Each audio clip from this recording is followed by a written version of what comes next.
Hello बच्चों, let's start this question. So this question says match the scientist name against the country of origin given in the following two columns. So left side में आपका scientist है और right side में क्या आपका country of origin है। ठीक है, तो चलिए बच्चों अब हम इस क्वेश्चन को मैच करते हैं। तो देखिए बच्चों, इस क्वेश्चन का जो आपका की कॉन्सेप्ट है, इस क्वेश्चन का आप की कॉन्सेप्ट लिख सकते हैं।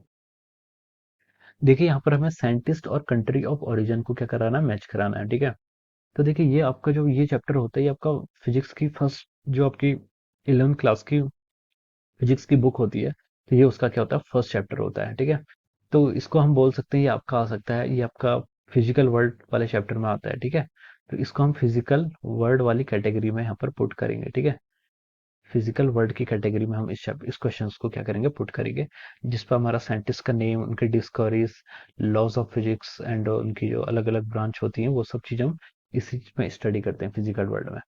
तो चलिए देखिए अब हम मैच कॉलम करते हैं। तो आपका फर्स्ट था आपका हैस, हैस का नाम है सबसे पहले। तो हैस कहते थे, देखिए हैस आपके केमिस्ट भी थे, फिजिसिस्ट भी थे। हैस ने देखिए आपके आपने यहाँ पढ़ा होगा इक्विलिब्रियम्स में, केमिस्ट्री में आपके पढ़ा होगा, वहाँ पर हैस लॉज आती थी। ठीक है, तो ये सब हैस का फिजिक्स में भी काफी कंट्रीब्यूशन रहा है। ये बिलोंग्स करते थे आपके ऑस्ट्रिया से। ठीक है, हैस बिलोंग्स फ्रॉम ऑस्ट्रिया।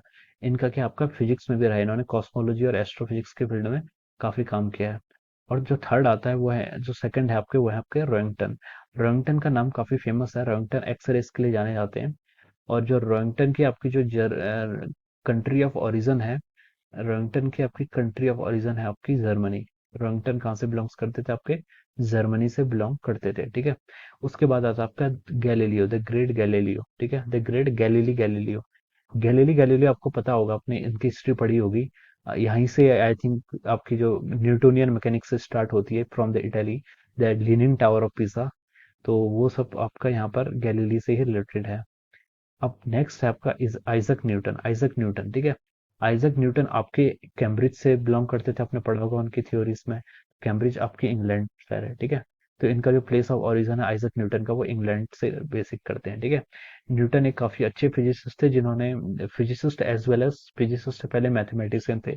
इन्होंने फिजिक्स की थ्योरीज को डिफाइन करने के लिए कैलकुलस इन्होंने ही डिस्कवरी की थी। ठीक है, calculus was discovered by Newton's, Newton's का नाम आता है उसमें। उसके बाद और भी काफी मैथमेटिशियन आते हैं धीरे धीरे, लेकिन न्यूटन वाज द फर्स्ट। और इसके बाद आपका अगला नाम है डी ब्रॉय, डी ब्रोगली या डी ब्रॉय। तो जो आपके डी ब्रोगली हैं, डी ब्रोगली आपका बिलोंग्स करते हैं, डी ब्रोगली आपका बिलोंग करते हैं फ्रॉम फ्रांस। ठीक है, डी ब्रोगली कहाँ से बिलोंग करते हैं, आपका फ्रांस से। ठीक है, डी ब्रोगली का जो डिस्कवरी थी, बेसिकली इन्होंने क्या कहता, डी ब्रोगली ने क्वांटम और क्लासिकल के बीच में एक रिलेशनशिप डिफाइन की थी। मतलब इन्होंने बोला था कि वेव और पार्टिकल नेचर का, जो आपने इक्वेशन सुनी होगी, famous equation lambda is equal to H over P. तो जो यहाँ पर लैम्डा होती है, लैम्डा किसकी प्रॉपर्टी होती है, लैम्डा आपकी वेव की प्रॉपर्टी होती है, तो इसे हम वेव नेचर बोलते हैं।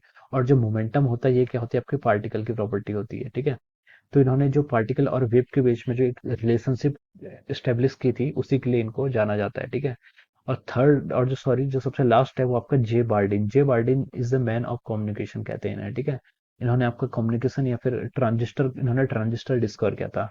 And his place of origin is from America. ये कहाँ से थे, आपके अमेरिका से थे, अमेरिका से बिलोंग करते थे। So these are the answers of this match of the column, match of the following question. Okay. So I hope you all understood this concept. All the very best and thank you so much.